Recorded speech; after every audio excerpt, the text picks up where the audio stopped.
और डीएनए के इस विश्लेषण की शुरुआत हम सामान्य ज्ञान के एक आसान से प्रश्न के साथ करेंगे। सवाल यह है कि क्या आप जानते हैं कि इस वर्ष G20 सम्मेलन के लिए जो लोगो बनाया गया है उसकी थीम क्या है? भारत में आयोजित हो रहे सम्मेलन की थीम है वसुदेव कुटुंबकम, यानी हमारे लिए पूरी पृथ्वी ही परिवार के समान है। यह श्लोक महा उपनिषद से लिया गया है और सदियों पुराने इस सिद्धांत का आज भी हमारी विदेश नीति पर गहरा प्रभाव है। इसलिए जब भारत को इस वर्ष G20 के आयोजन की जिम्मेदारी मिली तो वसुदेव कुटुंबकम को ही इसकी थीम बनाया गया। भारत हमेशा से ही पूरी पृथ्वी को अपना परिवार मानता रहा है और इसलिए पूरी दुनिया भी भारत के सुख दुख में शामिल होती है। वसुदेव कुटुंबकम के सिद्धांत का ही नतीजा है कि आज अमेरिका जैसे शक्तिशाली देशों से लेकर पापुआ न्यू गिनी जैसे छोटे देश भी भारत को न सिर्फ सम्मान की नजरों से देखते हैं बल्कि भारत की कामयाबी का जश्न भी मनाते हैं। लेकिन कुछ ऐसे भी देश हैं जिन्हें भारत की ये तरक्की फूटी आंख नहीं सुहाती। भारत में कुछ भी अच्छा हो तो इन देशों का दिल बैठ जाता है और जलन में डूबे ये देश भारत को कोसना शुरू कर देते हैं। और ये देश कौन है ये आप भी अच्छी तरह से जानते होंगे, क्योंकि ये कोई और नहीं बल्कि हमारे पड़ोसी पाकिस्तान और चीन है। और आज हम चीन और पाकिस्तान की भारत के प्रति इसी जलन का डीएनए टेस्ट भी करेंगे।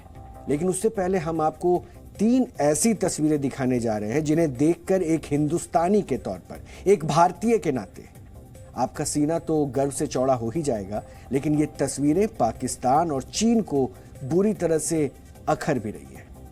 पहली तस्वीर जो आप देखने जा रहे हैं वो है जापान के हिरोशिमा में। ये वो तस्वीर है जापान के हिरोशिमा में आयोजित हुए G7 सम्मेलन की। सम्मेलन के दौरान अमेरिका, ब्रिटेन, फ्रांस, कनाडा और जापान समेत दुनिया के ताकतवर देशों के नेता वहां मौजूद थे। प्रधानमंत्री मोदी भी अपनी कुर्सी पर बैठे थे। तभी अमेरिका के राष्ट्रपति जो बाइडेन अपनी चेयर से उठते हैं और खुद चलकर प्रधानमंत्री मोदी की कुर्सी तक पहुंचते हैं। पीएम मोदी को पता ही नहीं चलता कि जो बाइडेन उनके पीछे खड़े हैं। इसी बीच बाइडेन उनकी पीठ पर हाथ रखते हैं, जिसके बाद दोनों नेता एक दूसरे के गले मिलते हैं। बाइडेन दुनिया के सबसे ताकतवर मुल्क के राष्ट्रपति हैं, लेकिन इसके बावजूद वो खुद प्रधानमंत्री मोदी की कुर्सी तक चलकर पहुंचे और उन्होंने वहां मौजूद किसी भी दूसरे नेता के लिए ऐसा नहीं किया। यही नहीं, बाइडेन ने प्रधानमंत्री मोदी से यह भी कहा कि आप अमेरिका में भी बहुत लोकप्रिय हैं और मुझे तो आपका ऑटोग्राफ लेना चाहिए। पहली तस्वीर आपने ये देखी, लेकिन अब आपको हम island country Papua New Guinea से सामने आई दूसरी तस्वीर दिखाते हैं। इन दोनों तस्वीरों से भी कहीं ज्यादा खास, दरअसल जापान से निकलने के बाद प्रधानमंत्री मोदी कल शाम पापुआ न्यू गिनी पहुंचे थे। वहां की राजधानी पोर्ट मोरेस्बी में वहां के प्रधानमंत्री जेम्स मारेप खुद प्रधानमंत्री नरेंद्र मोदी की अगवानी के लिए खड़े थे। जैसे ही वो जहाज से उतरे, जेम्स मारेप ने झुककर प्रधानमंत्री मोदी के पैर छू लिए। ये तस्वीरें इसलिए भी खास है क्योंकि दुनिया के इतिहास में ऐसा पहली बार हुआ है जब किसी देश के प्रमुख ने एक दूसरे देश के नेता का स्वागत पैर छू कर किया, और इसलिए ये तस्वीरें भी बेहद खास है। दरअसल पापुआ न्यू गिनी में परंपरा है कि वहां सूर्यास्त के बाद किसी भी विदेशी मेहमान का राजकीय सम्मान के साथ स्वागत नहीं होता है, और प्रधानमंत्री मोदी जब वहां पहुंचे थे तब तक अंधेरा हो चुका था। लेकिन उनके स्वागत के लिए पापुआ न्यू गिनी की सरकार ने अपनी पुरानी परंपरा तोड़ दी और प्रधानमंत्री मोदी का जोरदार स्वागत किया। ये तस्वीरें बताती है कि आज चाहे अमेरिका जैसे शक्तिशाली देश हो या फिर पापुआ न्यू गिनी जैसा छोटा सा देश, भारत की अहमियत और भारत का सम्मान हर जगह है। लेकिन अब जो तीसरी तस्वीर हम आपको दिखाने जा रहे हैं वो पाकिस्तान और चीन के जख्मों पर नमक छिड़कने जैसी है, क्योंकि ये तस्वीरें भारत के कश्मीर की है, उसी कश्मीर की जहां आज के G20 की बैठक आज से वहां पे शुरू हुई है। टूरिज्म वर्किंग ग्रुप की यह मीटिंग 24 मई तक चलेगी। 3 दिनों तक चलने वाली इस बैठक में Bangladesh, Mauritius, Netherlands, Nigeria, Oman, Singapore, Spain और यूएई जैसे देश भी हिस्सा ले रहे हैं। इसके अलावा संयुक्त राष्ट्र संघ, IMF, वर्ल्ड बैंक, WHO और WTO जैसे अंतर्राष्ट्रीय संगठनों के प्रतिनिधि भी इस बैठक में हिस्सा लेने के लिए श्रीनगर पहुंचे। ये बैठक इसलिए भी अहम है क्योंकि 5 अगस्त 2019 में जम्मू कश्मीर से आर्टिकल 370 हटा दिया गया था और उसके बाद से ये वहां पहला बड़ा अंतर्राष्ट्रीय कार्यक्रम है। और माना यह जा रहा है कि इस बैठक में जम्मू कश्मीर की टूरिज्म इंडस्ट्री को तो फायदा होगा ही, वहां की हैंडलूम इंडस्ट्री, पश्मीना शॉल और ड्राई फ्रूट के कारोबार को भी नई ऊंचाई मिलेगी, जिससे वहां रोजगार के नए मौके पैदा होंगे। और इसलिए G20 की इस बैठक को लेकर कश्मीर के लोग, खास करके वहां के युवा, बेहद ही उत्साहित हैं।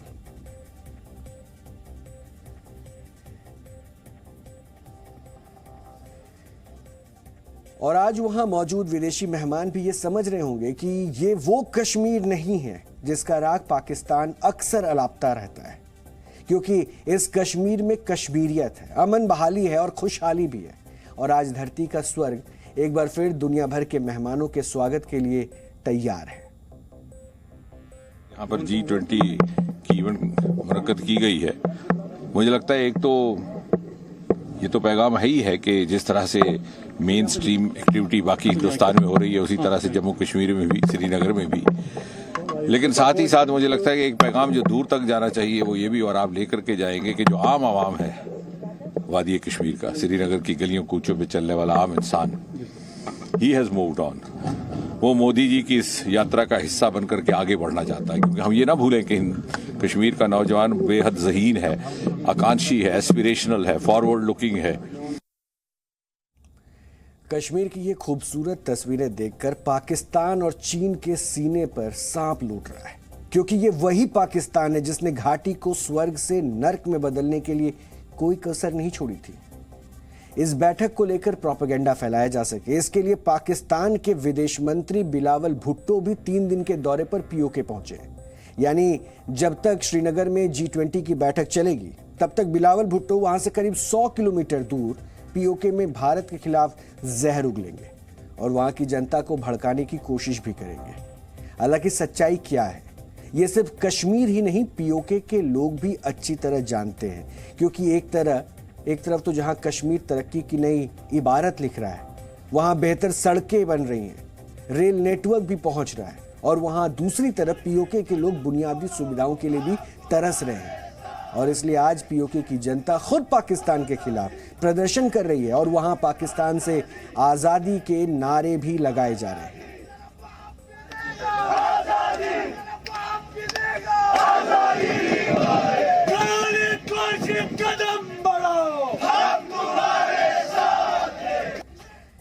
पाकिस्तान ही नहीं, कश्मीर में G20 की बैठक से चीन भी बौखलाया हुआ है।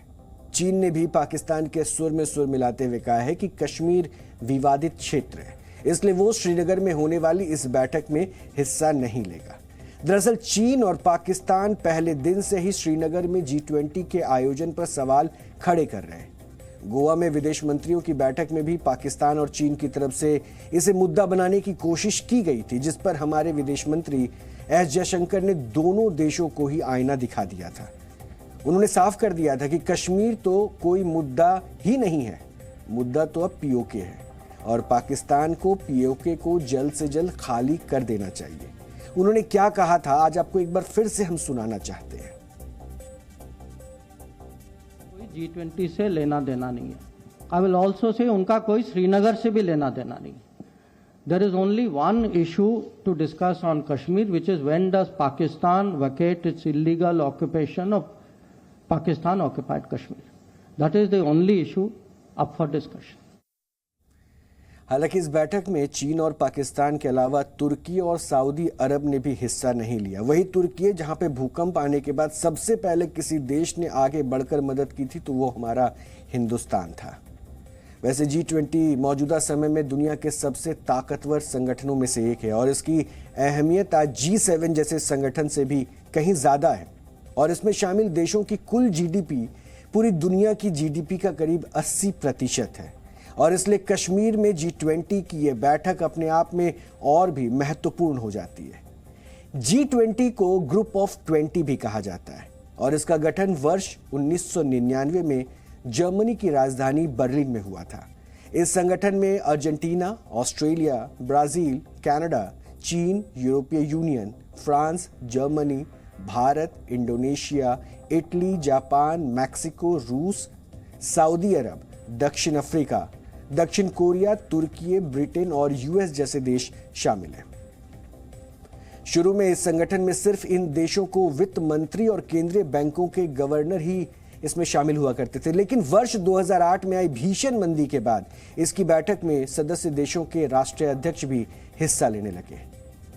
G20 कई मायनों में दूसरे संगठनों से अलग है, क्योंकि दूसरे संगठनों में जहां एक शिखर सम्मेलन ही होता है तो वहीं G20 में कई बैठकें होती हैं और ये बैठकें वर्ष भर चलती हैं। इन बैठकों को 2 ट्रैक में बांटा गया है। पहला ट्रैक होता है वित्त ट्रैक और दूसरा ट्रैक होता है शेरपा ट्रैक। वित्त ट्रैक की बैठकों में सदस्य देशों के वित्त मंत्री और सेंट्रल बैंक के गवर्नर जैसे वरिष्ठ अधिकारी शामिल होते हैं, जबकि शेरपा इन नेताओं के निजी प्रतिनिधि होते हैं जो वर्ष भर नियमित बैठकें करते हैं। हर बैठक का एक अलग विषय होता है और इनमें कल्चर से लेकर इंडस्ट्री, शिक्षा, टूरिज्म, ऊर्जा, स्वास्थ्य, digital economy, disaster management, agriculture, पर्यावरण, जलवायु परिवर्तन, anti corruption, trade and investment जैसे विषयों पर चर्चा होती है। शेड्यूल के अनुसार भारत में भी इस वर्ष G20 की करीब 200 बैठकें तय की गई है, जिन्हें भारत के 50 अलग अलग शहरों में आयोजित किया जाना है, जबकि इसी वर्ष सितंबर में G20 का शिखर सम्मेलन भी आयोजित किया जाएगा। दिल्ली में आयोजित होने वाले इस सम्मेलन में सभी सदस्य देशों के राष्ट्रीय अध्यक्ष भी शामिल होंगे और ये भारत की बढ़ती ग्लोबल साख का और दुनिया भर में भारत के प्रति बढ़ते विश्वास का भी प्रतीक है और इसलिए भारत के खिलाफ प्रोपेगेंडा चलाने वाले चीन और पाकिस्तान इन तस्वीरों को देखकर आज दुखी है। लेकिन अब हम G20 पर कश्मीर से एक ऐसी ग्राउंड रिपोर्ट आपको दिखाने वाले हैं जिसे देखकर पाकिस्तान का ये दुख और बढ़ जाएगा।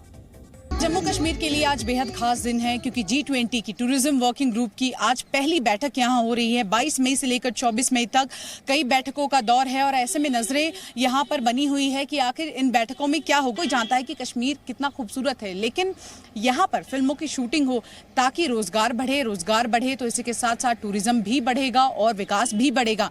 तो आज जब यहाँ पर ये तमाम लोग एक साथ बैठेंगे और आपको बता दें कि सिर्फ इंडियन फिल्म मेकर्स ही नहीं बल्कि जो विदेशी फिल्म मेकर्स हैं वो भी चाहते हैं कि यहाँ पर आकर वो अपनी फिल्मों की शूटिंग करें।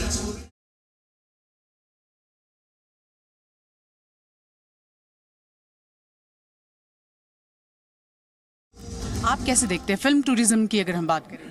जी 2016 में हम यही बिल्डिंग में शूटिंग किया था and I shot on those stairs here and I first of all I was thanking my director who bought me here to shoot. It's a paradise on earth and it's so wonderful. Srinagar में बहुत साल के बाद एक international event संपन्न हो रहा है। पूरा दुनिया से G20 कंट्रीज़ के डेलीगेट्स आए हुए हैं और दुनिया से अलग अलग हॉस्पिटैलिटी सेक्टर के डेलीगेट्स भी आए हुए हैं।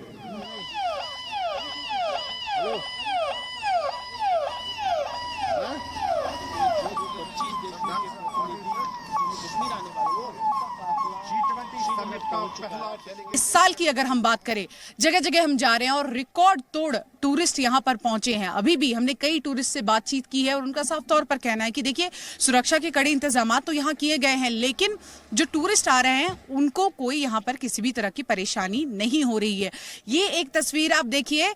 इसी के साथ आपको बताया कि डल लेक में ही NSG कमांडो, मार्कोस कमांडो, ये वही डल लेक है। पेट्रोलिंग इससे पहले कभी इस तरह की देखी नहीं गई थी, लेकिन पेट्रोलिंग जरूरी है, किसी भी तरह से कोई भी खलल ना पड़े। और जो टूरिस्ट यहाँ पर हैं, जो स्थानीय लोग यहाँ पर हैं, साथ ही साथ जो डेलीगेशन आ रहा है, वो सब खुशी खुशी इस पूरी बैठक को अंजाम दे। आपको ये तस्वीरें दिखा रहे हैं डल लेक की।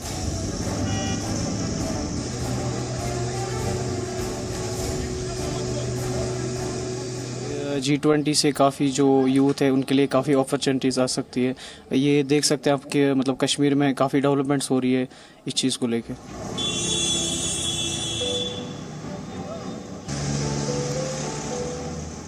कहते हैं कि आगाज अच्छा हो तो अंजाम भी अच्छा ही होता है, और आगाज अच्छा हुआ और इसका पूरा का पूरा श्रेय जाता है कश्मीर के लोगों को।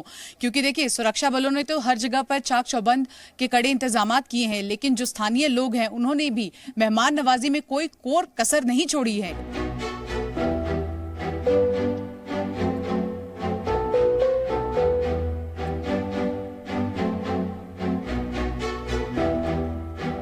हमें भी मौका मिला है कि हम भी अपने कुछ प्रोडक्ट्स वहाँ पे शो करें, अपनी कुछ रेसिपीज़ ट्राई करें, उनको लोगों को खिलाएं, ताकि मतलब हमें भी अच्छा सा आइडिया मिले कि कैसे वर्क करना है। हमारा एक छोटा सा कंट्रीब्यूशन है, जो G20 डेलीगेट्स आ रहे हैं बाहर से, उनके लिए हमारा एक छोटा सा कंट्रीब्यूशन रहने वाला है। हम भी अपनी तरफ से एक छोटी सी हमारी कोशिश रहेगी, हम भी उनको सर्व करेंगे, कश्मीर की मेहमान नवाजी दिखाएंगे। हमारा गवर्नर साहब ने पिछले 5-10 दिन पहले इसको इनॉग्रेट किया है। अभी जैसे आपने बोला कि हमारे पास डेलीगेशन आ रही है, एक इंटरनेशनल डेलीगेशन है, सो बहुत अच्छी चीज़ है हमारे लिए। इस मार्केट में एक इंटरनेशनल डेलीगेशन जब आएगी, सो दैट मीन्स एक मार्केट जो है इंटरनेशनल लेवल पर मशहूर हो जाएगा। सो हमारे लिए वो काम के अगर आप काम का देखें उस लिहाज से बहुत अच्छी चीज़ है। दिन भर के मंथन के बाद अब शाम को जो तफरीह का कार्यक्रम डेलीगेट्स के लिए और उनके साथ जो लोग आए हैं उनके लिए रखा गया है, उसमें एक कार्यक्रम ये भी है कि जो विश्व प्रसिद्ध डल झील है उसकी सैर करना। आप देख सकते हैं इस वक्त ये शिकारा यहाँ पर डल झील में जगमगाते हुए इन डेलीगेट्स और उनके साथ जो लोग आए हुए हैं या फिर जो देश के अन्य हिस्सों से टूरिज्म से जुड़े हुए लोग आए हैं, वो यहाँ पर इस शिकारा में फ्री राइड ले सकते हैं और जहाँ तक वो जाना चाहते हैं वो जा सकते हैं। ये SKICC का बैक लॉन है और यहाँ पर जगमगाती ये कश्तियाँ, खूबसूरत नज़ारे, खूबसूरत दृश्य पहाड़ियों के दामन में, और सामने हारी पर्वत का जो टॉम्ब है उसके नीचे ये दृश्य देखने को मिल रहे हैं। लेकिन कहीं ना कहीं डल झील में ये खूबसूरत जगमगाती किश्तियाँ इन डेलीगेट्स का स्वागत करती दिख रही हैं। कैमरा पर्सन फाम मंजूर के साथ खालिद हुसैन, जी मीडिया, कश्मीर।